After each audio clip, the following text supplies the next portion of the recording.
Dans les profondeurs de l'Amazonie, où l'on n'entend que le murmure des arbres et le tapotement de la pluie, il y a une histoire que seuls ceux qui connaissent la peur et aiment le courage peuvent croire. Si vous passez une nuit et entendez la chouette chanter sur un arbre majestueux, sachez que l'esprit du guerrier Tano veille encore sur la forêt. Mais qui est Tano? Et comment est-il devenu une légende défiant le temps et l'oubli? Tano est né au sein de la tribu Yapira, dans un petit village niché entre les troncs géants et les rivières tumultueuses. Dès son enfance, il était curieux, poursuivant les papillons et écoutant les histoires de son grand-père qui mentionnait toujours l'ancienne prophétie. Viendra un jour où les périls se multiplieront et où la chouette chantera la nuit, un guerrier qui ne craint pas la mort apparaîtra et protégera le cœur de la forêt. Tano a grandi au milieu de la nature, apprenant les secrets de la terre et recueillant les mots et la sagesse des anciens.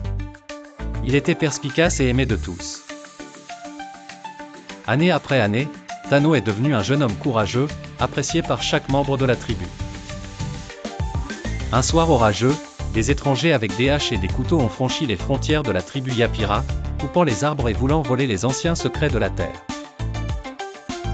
Tano a ressenti le danger et a lu les indications des animaux sur la boue, rassemblant les jeunes pour installer des pièges et organiser des gardes.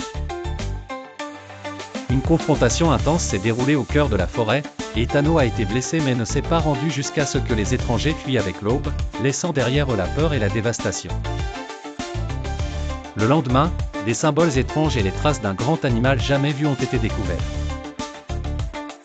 Le grand-père a raconté l'histoire de la « fleur de vie », une fleur bleue qui donne courage et sagesse à celui qui la trouve dans la vallée des ombres, puis avertit que le chemin vers elle est difficile et dangereux. Tano est parti avec sa sœur Léora et ses amis Arco et Pico, aventurant à travers les marais et les ponts délabrés, affrontant les serpents et les créatures étranges. Ils sont perdus jusqu'à ce qu'un petit animal sauvage leur montre un passage caché.